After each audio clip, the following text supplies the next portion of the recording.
Yourself. Okay, so we are now live, and we're all live on Facebook, and we're live on everything. So, um, hi, this is Jim Morgan. This is Life's Copilot. Life's Copilot is something that we built at Caring Transitions Indy North as a gift to the community because frankly, I am the only sibling that stayed in state, so I've been dealing with in-laws, parents, uncles, for decades.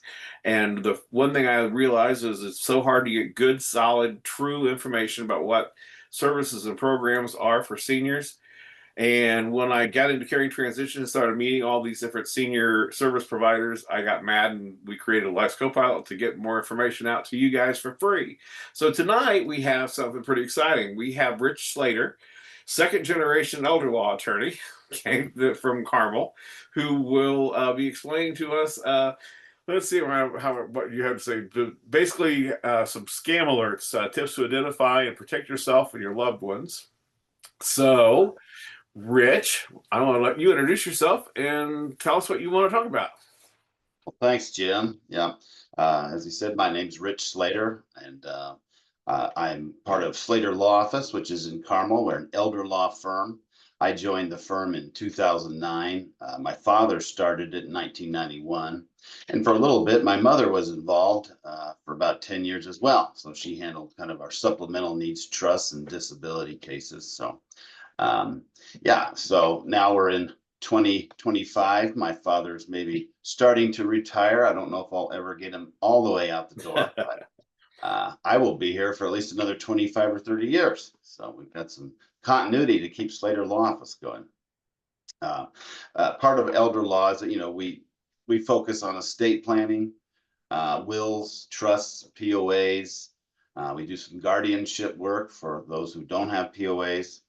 Medicaid eligibility for nursing home care, and the waiver program when we can get care at home when it's not a giant mess. That's a whole nother topic, is the Medicaid waiver program. And then, of course, probate and estate administration. So today, my topic isn't necessarily about elder abuse or things like that. I'm kind of focusing on the barrage of incoming threats and frauds and scams that we just seem to be completely surrounded by. And, I kind of got the idea for this presentation from an increasing number of clients who are asking me, what do I do about family members who are sending money overseas, or this is happening, or this is happening. I thought, geez, I don't always have the answers. And so I said, I might start looking this up. And after talking to friends and talking to clients, no one seems to know the amount of stuff that's coming at us. So that's kind of where I got the idea. And even today, just working on this presentation, I think I got 3 fraudulent texts, 4 emails that were trying to get into my computer. And then I'll read you something at the very end that was just released today from Sam Altman, the CEO of OpenAI that does ChatGPT, which you may all have heard about. Just to start out with, I'm sure you've all found messages that you didn't pay your tolls recently. Mm-hmm. Did you get I got that, that Jim? today. For roads you've never been on. And they got even a little more sophisticated after that when somebody hacked the in.gov address and then sent out those toll requests. I ran into people daily that said, should I pay that? What is that? Said, no, that is all fake. They're not going to text you to ask for information over well, they will, but no one legitimate's going to do that. So, another story that really got me thinking about presenting on this was another client that they approached me and said, my dad's living in Southern Indiana, my mother's passed, and he is, he's kind of lonely, and he started sending, he's lonely, so he got one of those romance scams. And so somebody had convinced him that they were, a love interest. And so he started sending him some money. Pretty soon the amounts were getting larger. The family started to talk to him because he said, hey, what are you doing? This isn't something that you should do. And he said, no, this person's going to take care of me. They're going to come over here and take care of me. So, and they need money to get here.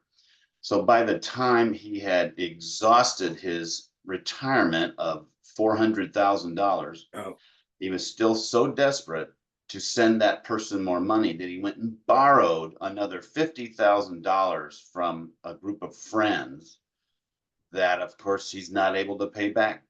And so when he finally, it got through to him that this was a scam, he's become somewhat suicidal. He's very upset. He's lost his friends. It's just ruined his life. And the consequences go beyond that. If he's now lost his house, he's lost his retirement, Medicaid consequences can occur. If you've given away money within 5 years of seeking eligibility at a nursing home, there's a penalty assessed. And so if he's given away his whole financial situation, then he could run into some real problems if he needs nursing home care. So and the loss of your identity, and it's just awful, just awful. And the worst part of it is he was legally able to make all those decisions. He was not incompetent. He was just lonely. And it drives me insane. So, we are really surrounded by fraudsters. They are everywhere. I can't even cover all the ways that they can get to us or they're trying to get to us. I just want to kind of lay a framework as to, not to freak out or jump on things. Don't let people push you into things. I just want, because these scammers are coming up with new stuff all the time, just how to approach things. And that's kind of what the message I want to get across. So I'm going to cover some of the, most common schemes. And then, what I thought was, Jim, maybe since doing all the research for this led me to see how in depth it is, we might be able to do a follow-up one at some point to go more into depth on topics that other folks may have questions on or want to see. So we'll make that's that. great. This thing is so insane. I did something on cybercrime with a gentleman who is an officer with the Department of Homeland Security, works down in the Indianapolis airport, and I met him at a senior conference, and he was talking about some things. But he was talking about, first of all, he talked about two different things at lunch. This was when I was having lunch with him, and he said that if you've not seen the movie Beekeeper, which of course you and I have a affinity toward, he said that was the most accurate depiction of cybercrime of what he sees out there. Which, when you look at that movie, it seems over the top, but he's kind of saying not so much, and it's very similar to what he said he sees out there. And then they're always talking people into sending cash to places. And he actually had on our expert panel, he had a family that he had just recovered $40,000 that this lady had mailed, because her son was in jail and needed this cash, and so, of course, son was not in jail, but Yeah. that had just, and his dog identified the smell of the cash going across the conveyor, and that's how that happened. Well, I'm glad they could recover that. Yeah. Most of this doesn't get recovered. Right. There's a huge percent of people that that get reported here. There's also a huge number of people that never report. We don't even know about. I mean, there's Right. billions of dollars just going out the door. And the thing that worries me is with the advancing technology that it's opened up scamming to a whole group of people that maybe never would have even thought about doing it. They didn't have the expertise, the programming. They don't need it anymore. You just go online, buy some tools on the dark web, get AI language models to help you write things. And these people are scamming people now too. So the shark infested waters are getting more and more sharks all the time. And so, and it's really getting scary how advanced things, the technology is to reach into our pockets. So I just want to kind of go into then, the major types of scams. Go ahead. Do you need the share button or? Yeah. Okay. he was also telling me that a lot of these guys set things up where they have these deposits made at Airbnbs, so that if they are traced, they go back to the owner of the Airbnb, not to them. Oh, yeah, I mean, you gotta watch things like those fake QR codes, they put Right. stickers over things and let me just see, I'm gonna share here.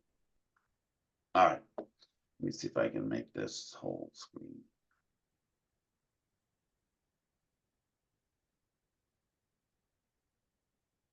Well, all right, so like I said, Rich Slater Law Office. Um, oh yeah, I just, starting off, the scammers just love our smartphones. It is our link to the world. I mean, you get your texting, you get your email, you have your phone calls. Um, you know, the cell phone is something that we have to really be careful with, especially with our elderly family members. My grandfather was 102 when he died 2 years ago, and up until he was about 99, he had an iPhone and he was using it pretty well. And then when it started to get a little harder to use, we started to make some controls on it that would enable him to not press the wrong buttons and things. But he was getting texts and things, but we would look over his phone for him and get rid of that stuff. But not everyone has that. If your phone is your link to your family and the outside world, well, you're gonna need it. You just have to somewhat be scared of it in a way. So yeah, here's some good statistics for you, that of people getting things on a weekly basis. It's a pretty high percentage there. Email, phone calls, text messages. Now, 78% of people are getting daily scams on their phones. Like they're 34% once a day through email, 25. Like I said, while I was just preparing today, I got 3 text messages and 3 emails that wanted fraudulent things to happen to me. So just awful. So, and this really goes to the heart of it. Common red flags are urgency. They need you to act now. It's using fear, threats, act now. Things are too good to be true. And then, of course, the secrecy part. Don't tell someone so that we did this. Don't tell your mom. Don't tell you. And then, of course, asking for personal info and money. So, I want to keep hitting the point that it seems, the one to be scared of is the incoming communication, text coming in, calls coming in. The things that are coming in are where you need to be the most vigilant. If you're calling out, let's say you need to call your bank, well, you're going to call the number on the back of your card or, what it may be. Be careful. There's a new scam that they've spoofed the numbers for the banks and the support lines. So you go on to Google and you say, I want to look up Key Bank. Don't use the sponsored number at the top. It's a sponsored number. These guys have figured out how to spoof that. It says Key Bank, it's got the wrong number. Their call center answers, and now you're talking to fraudsters and you think you're talking to your bank.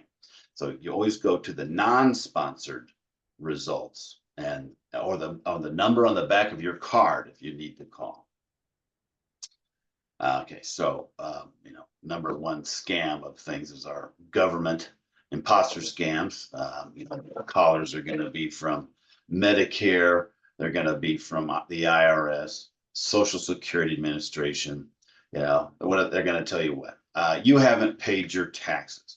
If you don't do so right now, you're going to get arrested. Or we have this new law that requires you to give us your Social Security number and personal information in order to keep your benefits. These callers will spoof that number again, and it'll look like a Washington, D.C. number, but it could come from anywhere in the world, absolutely anywhere. And I can tell you this, your Social Security number is never going to be suspended. So for anybody that says that, no, it is a scam. Of course, now we've got our grandparent scams. Well, This one's playing under the emotions of our elderly family members. The caller is going to establish a relationship. Hey, grandma, do you know who this is? And so as soon as the relationship is established, now they need money for a house, car repairs, jail bond, doctor, hospital, etc. And so the victim is then, supposed to send this money via gift card or a prepaid debit card or a wire transfer. Well, that money's lost and it can't be recovered. And of course, the victim is asked to make sure you don't speak about this to the grandchild's parents. You can't let them know. Well, hang up. If your grandson Timmy is actually in jail and you got that call, maybe he deserves to be there for a night. We can do one more night without it and he can get bailed out the next day, but almost 99% that's going to be a scam.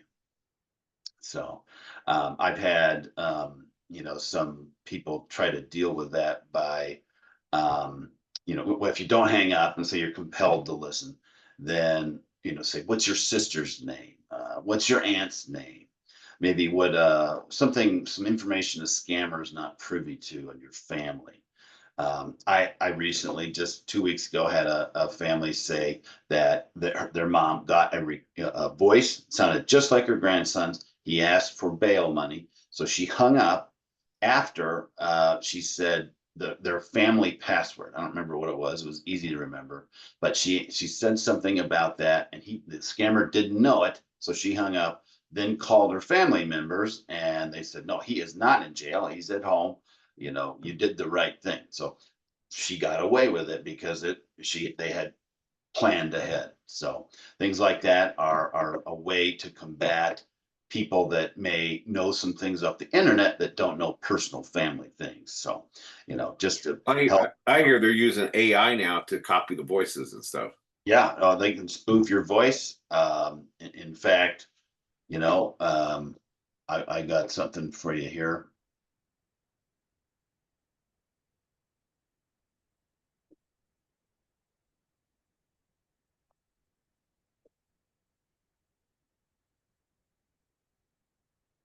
All right, we got Morgan Freeman here.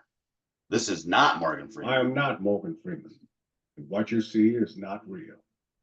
Well, at least in contemporary terms, it is not. What if I were to tell you that I'm not even a human being? Would you believe me? What is your perception of reality? Is it the ability to capture, process, and make sense of the information our senses receive? If you can see, hear, taste, or smell something, does that make it real? Or is it simply the ability to feel? I would like to welcome you to the era of synthetic reality. Now, what do you see?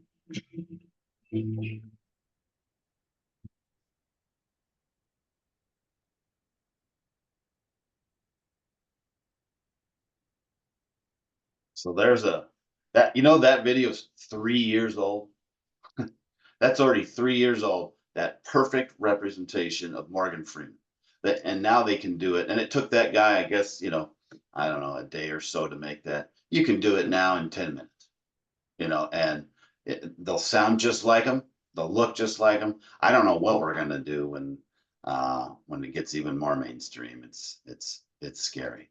So just be careful with that. Don't believe anything you see or hear. Legitimately don't. It's scary. All right, so we've got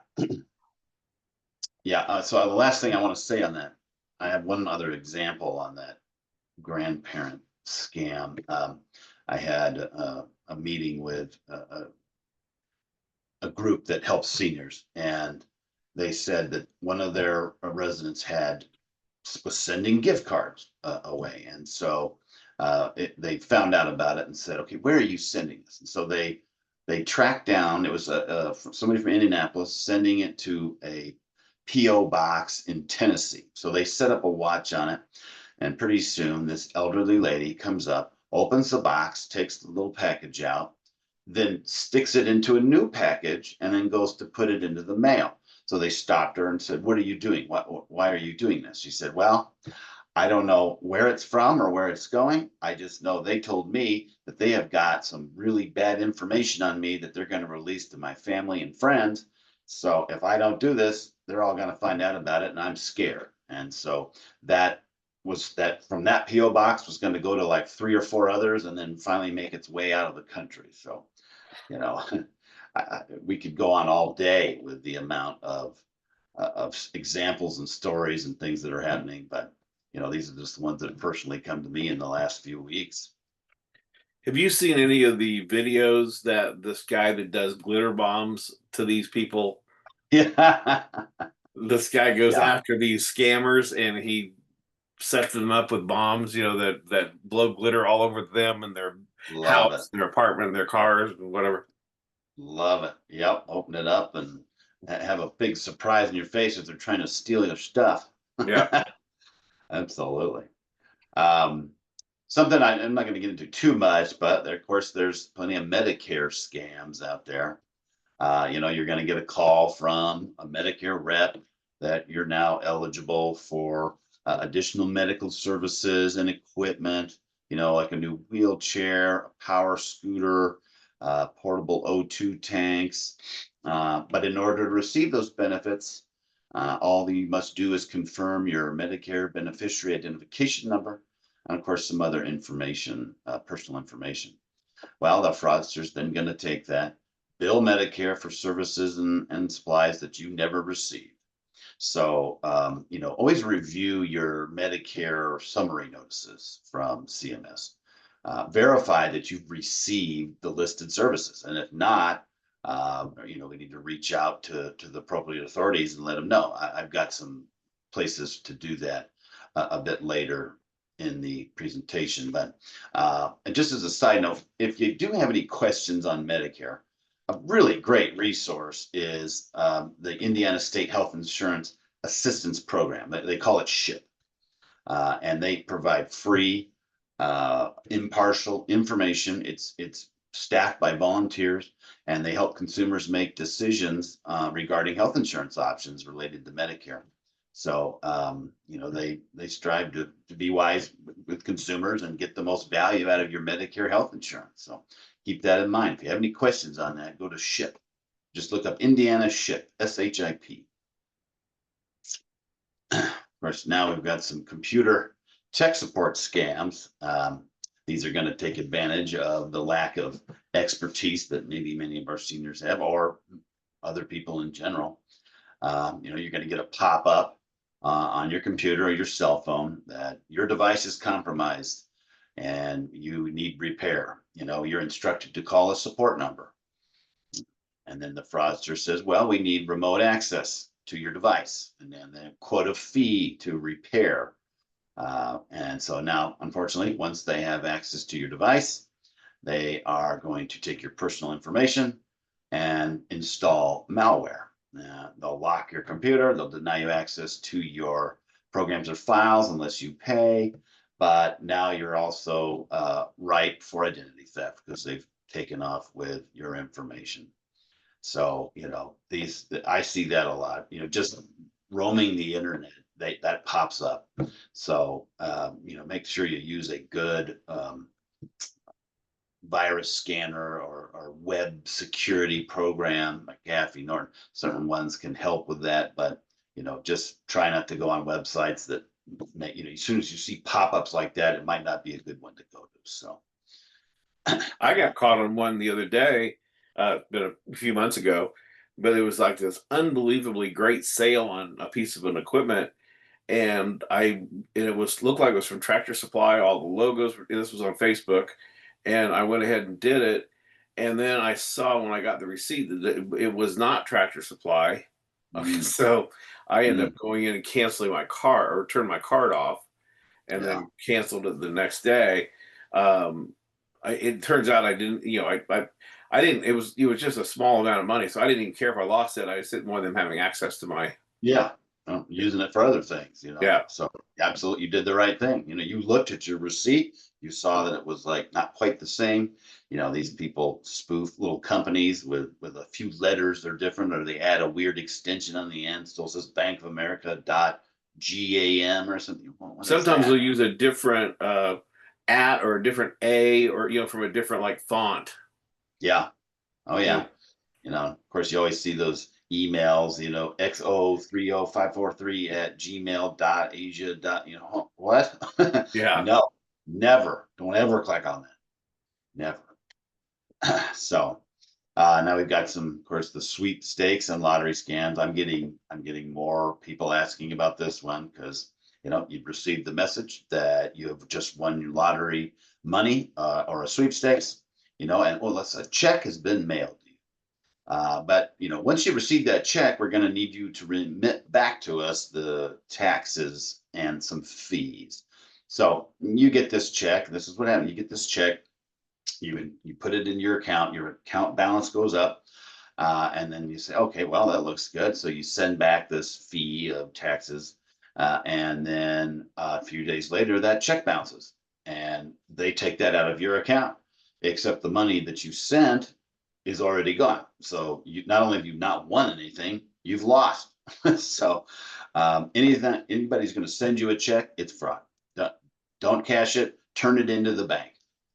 We had that happen at my office. They had, it was FedEx to us. It was a check from a closing from Florida, which I don't do law in Florida. So we get this. This sure is strange. It was made out to one of my employees.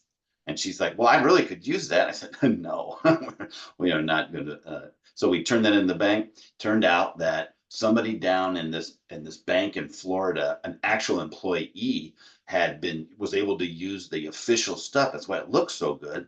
And he was using that to commit fraud. And so because of us turning that in, they found him. But there's an example of not even just faking it. It was real stuff, but it would have had real consequences. So, and that, I want to say, so as far as lotteries, they might try to push you into doing foreign lotteries and sweepstakes and things. It's actually illegal for United States citizens to play foreign lotteries, but across the border. So if you want to play them, you have to go to that country and play inside their borders with a physical ticket. We aren't allowed to buy tickets from here for any other country. So if they get on there and they want to, convince you of that, nope, don't do it. It's illegal. So just as a side note there. Of course, our old friend, the robocalls, those also are not illegal, unfortunately, but they're coming from anywhere in the world.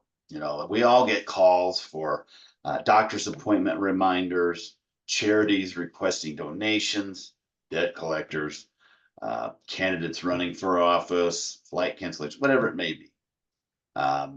You just have to be so vigilant. If a call comes in, are you expecting it? If not, be so careful. If you are expecting it, do some checking into it to make sure that it is it. Even if it's to hang up and call the official number to get back with that agent or whatever it is. There are some calls we have to take, and there's just a lot of calls that we shouldn't. So, you heard the old thing in the past that the caller says, hey, can you hear me? And you say, yes. Well, now they recorded that, and it's proof that you agreed to pay for these services. So I keep going back to incoming calls are where you need to be the most vigilant. But as you said a minute ago, Jim, with people being able to spoof their voices now, are we going to need to worry about what you say on the phone? I don't know. Just be as careful as you can. I've heard that there's ones that'll switch your cell service or even your Medicare. Um, if as far as the different programs with that, if they have that, they can record your yes. Yeah, absolutely. And it's tied to your phone number. It's tied to you, and then they know how, if let's say they get 1 out of 100 doing that, well, they're still making money, because they're. Yeah, I work so hard not to say yes. It's hard not to do. It is. And, I get the call, hello, is this Rich Slater? I say, this is he. Yeah. And I say, yes. Don't ever say yes. Just put a Yeah. sticky note right next to your phone that says, Don't say yes. say yes. Yeah. So, romance scams goes back to that, the example I gave of my client that got bilked out of all his money. But, scammers know that the elderly folks are lonely, desperate, and they're willing to exploit, their weakened state of all this. So they're posting fake profiles with attractive people to lure in the victims. The percentage of fake profiles is humongous and growing. So at some point, it's gonna equal the amount of real people on there that is fake, or outdo it. I don't. These scammers live in other countries, and they're very skilled at what they do, which is to groom their victims. They do it patiently. They start off the relationship. This isn't one of those urgent things. This is, hey, let's make a relationship. Let's talk. Let's exchange some fake photos on their end. Once they feel that connection is made, that you're beginning to trust them, that's when they start to siphon the money off, or I need money for a sudden emergency medical situation, or you know what, I need to buy my tickets to come see you. I can't wait to see you. This is the one where it can be very hard to convince that senior or whoever it is that this is a scam. If you're lonely and this connection is there, you feel comfortable with this connection. You don't want to let go of this connection. To think about it being a scam is hurtful. It's painful. And so these folks do not want to let go of it, even if it's still sending some money. We had a couple people, they said, no, I can't believe that that's not it. I'm going to send that money. And, it's just hard because loneliness is a horrible thing, and people will take advantage of it. So, like I said, these don't happen overnight. It's going to be a groom situation that really lays in that connection that they will exploit. Well, young people get on it's the same thing. They just call it catfished, but Say that again, you broke. I said young people get catfished, which is the exact same thing. Yeah. Right. Absolutely. Absolutely. But they may not have the resources necessarily that maybe some seniors do. Right. But they get emotionally destroyed or whatever else. So, yeah. Yeah, sure. I mean, it's going to tear anyone apart when you're lonely, you've got a connection, even when our normal relationships ends, it's painful. It's awful. Right. Internet fraud, we've got malware and phishing. Clicking on pop-up windows for free antivirus, bad idea.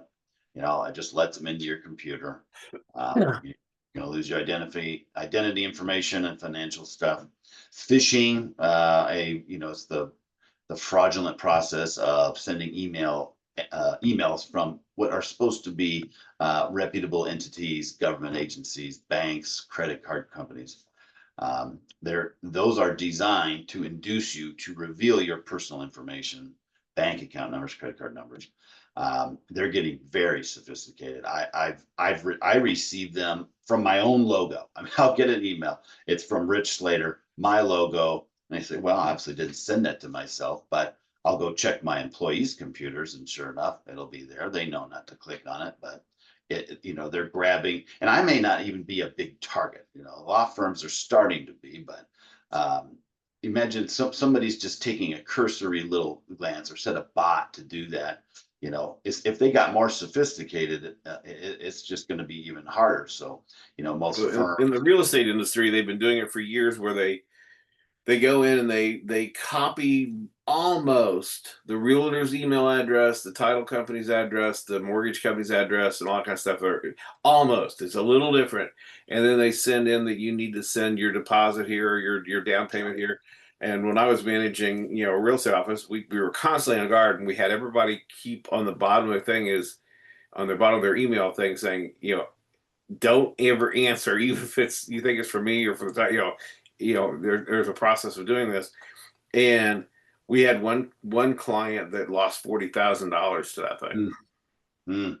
Yeah. And of course it was gone. It was in whatever. Yeah, that's it. Once it's gone, it's gone. It's wired off. It isn't coming back. Yeah.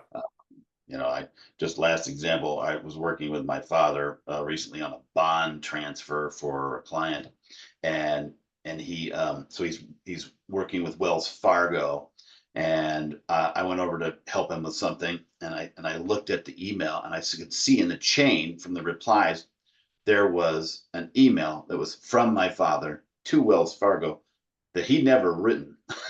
And it was in the chain.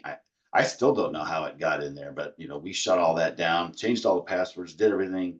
But there it was, and it was an attempt to get to send the bond somewhere else. So I don't know if it originated with them or what. I think it was, because I've checked all our systems and they couldn't have gotten in there. But Wells Fargo does enough of this stuff, and you've heard of all the wires that go to the wrong place, and I mean for huge amounts of money.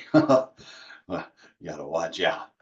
Yeah. So, um, like I said, I didn't want to get on it too much. I think this is a topic for its own webinar. Financial abuse of of the elderly. It's usually someone the victim knows, family member, caregiver. They're going to try and gain control of the senior's money, property, credit cards, and they have little concern for the welfare of that individual. And in fact, they'll threaten to withhold things that senior needs, like food or family, and control them. Seniors with physical disabilities or cognitively impaired are at a much higher risk for this. So I think that's a good place for an elder law attorney to get involved, to help the individuals pick the right people to make decisions for them when they can't or when they're incapacitated. It's like when they come to me, I like to sit down and explore everybody. You don't just name for a power of attorney. I'm naming my eldest. I said, well, tell me a little bit about that. Why? Oh, well, just because they're the eldest, but turns out they have a gambling problem, or they're not able to handle their own finances. Well, we don't want them handling yours. So, we explore everybody. So that's a good chance through a conversation to figure out the right people to act for our seniors. And that's not just the seniors either. I mean, everyone should have their estate planning done. So, um, and then we've got our charity scams. Scammers know that elderly people like to support charities in which they believe in. They'll set up fake charitable organizations that, with, like you said, names that closely resemble legitimate charities. They'll capitalize on the seniors' love of animals, and then the desire to help people less fortunate, like all the recent floods or the hurricane victims. And as soon as you're asked to make a charitable contribution by cash, gift card, debit card, or wire transfer, do not do it. Don't do it.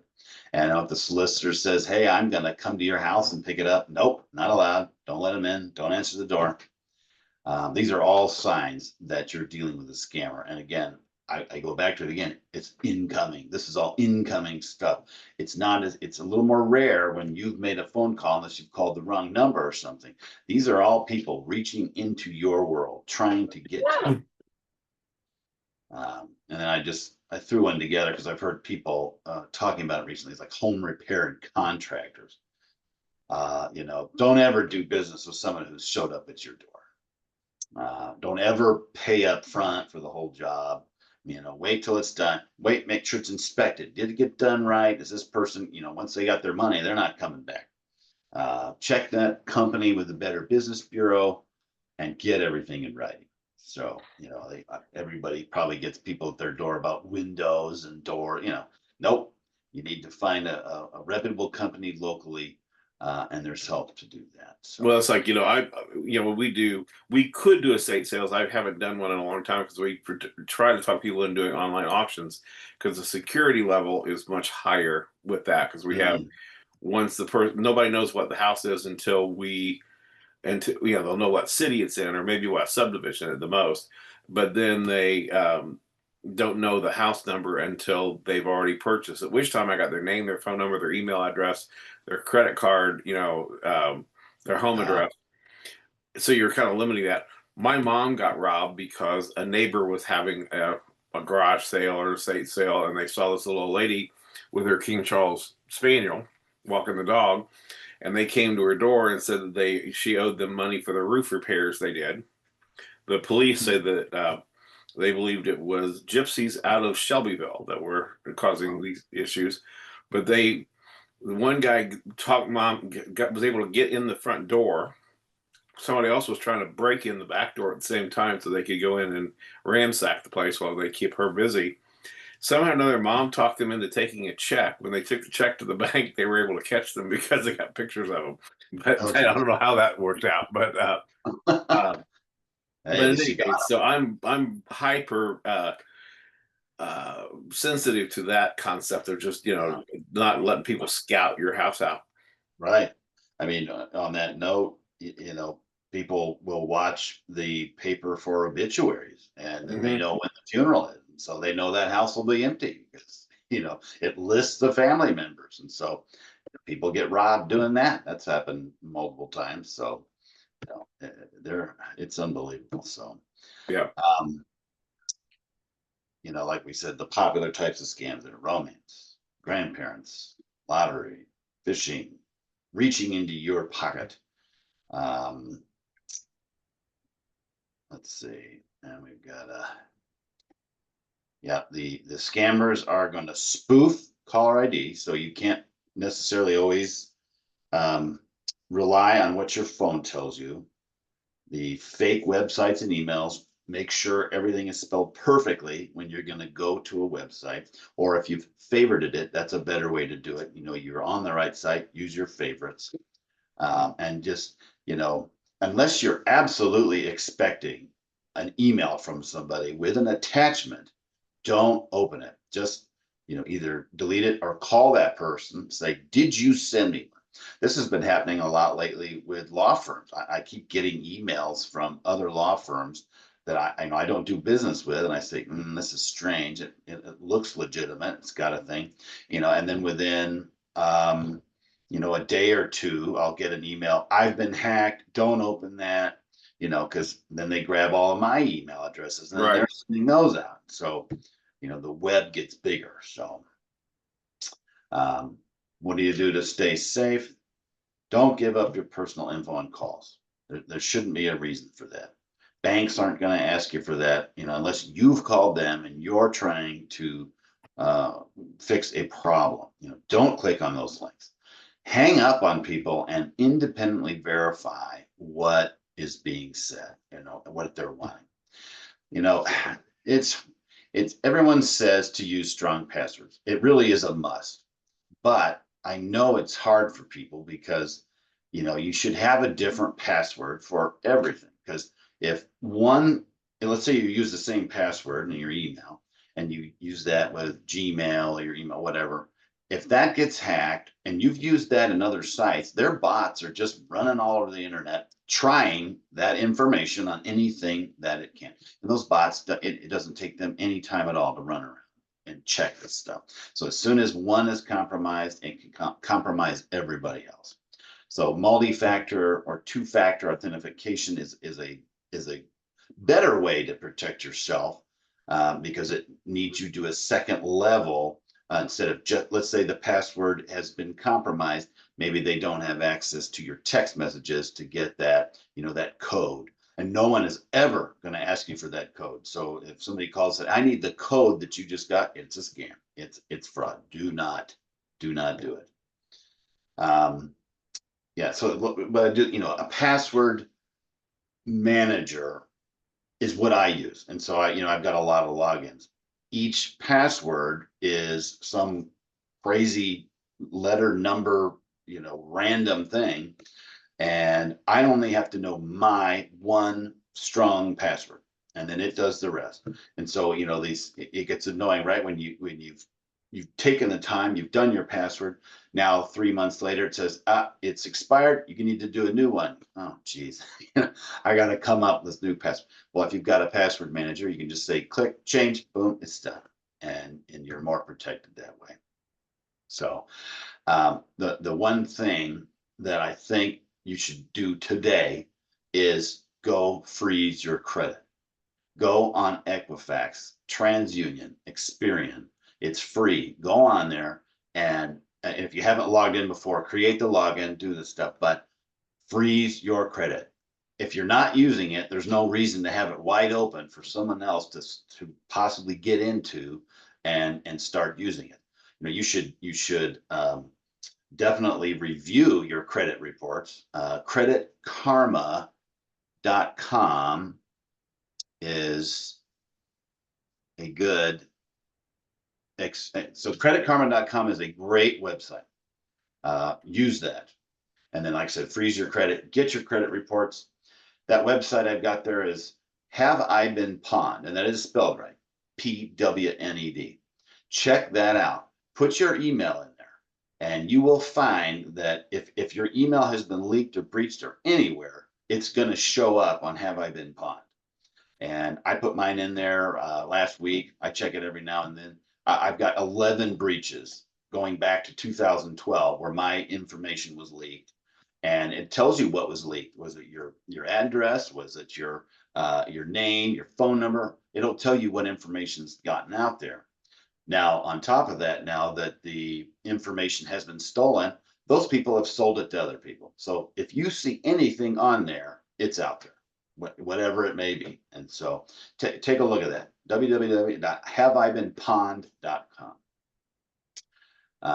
You know, and the last note on, you know, freezing your credit. If you do need to use it, you can go back in and unfreeze it for a temporary time. You say, I need a week, or I need a day, I need 2 days, and then it will refreeze itself, and people can't go in and open up accounts and really make a mess of your life with, you know, identity theft here. So, and so that's electronic.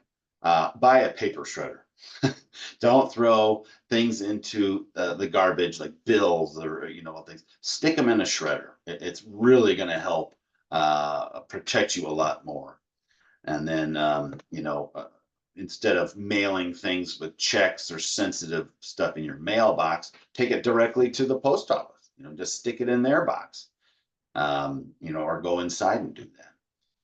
Don't give out your personal info, and monitor your bank accounts and your credit card statements. You regularly and put fraud alerts on. You know, with Experian, TransUnion, Equifax, you can put fraud alerts on. Credit Karma can help you do that stuff as well. And so, you know, those are some things that I would definitely, you know, recommend. Now, if you've been targeted, don't be ashamed. But report it. They're saying that, you know, only 30% of people are reporting when they get hacked or when they get taken advantage of. That the more that people report it, the bigger the problem is going to appear to, you know, our regulators and people that are making our laws. And I think that'd be a good way to help others, is to go ahead and say, it's not embarrassing. I got hit. So you can report it to, you know, reportfraud.ftc.gov. You can call AARP at that number. You should go ahead and file a police report.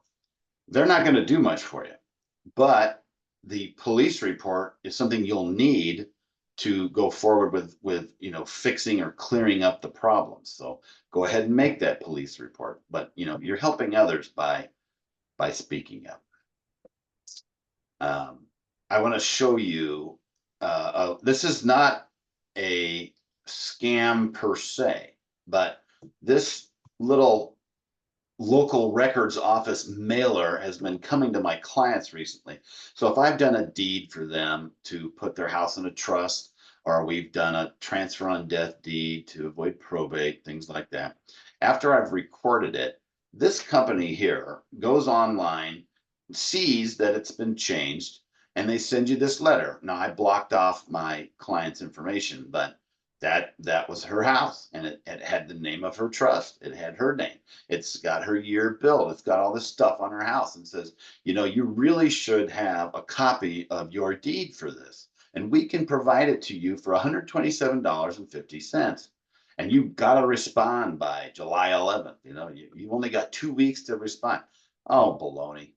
This annoys me because it's completely legal. And, you know, so my client calls me up, oh, should I do this? I said, you're already holding in your hand what they're going to send you, because I gave it to you. It's public record. It's free. These guys are going to charge you to give you free info, and they get away with it all the time. So just be on the lookout for that. That is garbage. Anyone else sees that, it's garbage. Don't go with it. Yeah, I already said that, contact your banks and credit cards immediately by using the number on the back of the cards. File that with police report so that you've got something to help with it. So, kind of in closing, trust your gut somewhat. If something seems off, it very likely is. Just slow down. Anybody that's pushing you for urgency, act now, got to do it now. No, don't fall for that. That's, even if it's something legitimate, it's not the end of the world. It's much more likely a scam. But if it's not, you can check up on whether or not it was a verifiable, offer or whatnot. Because if it sounds too good to be true, it probably is. So there's some of my information. Like I said, I'm an elder law attorney. I can help with estate planning. I would like to put together another sort of presentation on some more in-depth things of other things we can do to protect ourselves and for the coming changes. So right before this, I got a notice from the CEO of OpenAI, which does ChatGPT. And he says he's warning of a fraud crisis targeting consumer accounts. And he says that the US should be nervous about an imminent fraud crisis, that bad actors are using AI to gain access to consumer accounts, and it's coming very, very soon. He said our society is unprepared for how quickly the technology is evolving, and called for an overhaul of how consumers get into their personal accounts. He said, I am very nervous. We have an impending significant fraud crisis in this country. And this is who he's telling, the top Wall Street executives. So this terrifies me. This is the guy at the top of AI. This is him. And he's going, this is going to get used maliciously. Well, he and Elon Musk are both saying this could be, they're the ones that are pushing it. And they're the ones saying this is terrifying. So, yeah. It's terrifying. I have a question for you. I see these ads all the time that I just can't figure out. And it's these ones that they're saying that people could steal your house by going in and changing the title over, and then they can take loans out on all that kind of stuff. I have never, I was managing, 350 agents for over a decade, and we'd see like 4,000 transactions a year, and never had anything like that ever happen. You would definitely come up at a closing. I've talked to the Attorney General's office about it. They have not heard of it, but these ads run all the time. Have you heard of those?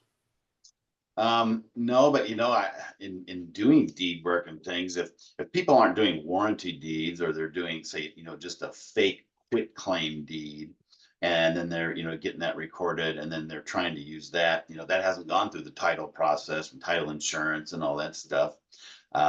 There's a program called DocsPop. I don't know, have you ever used that?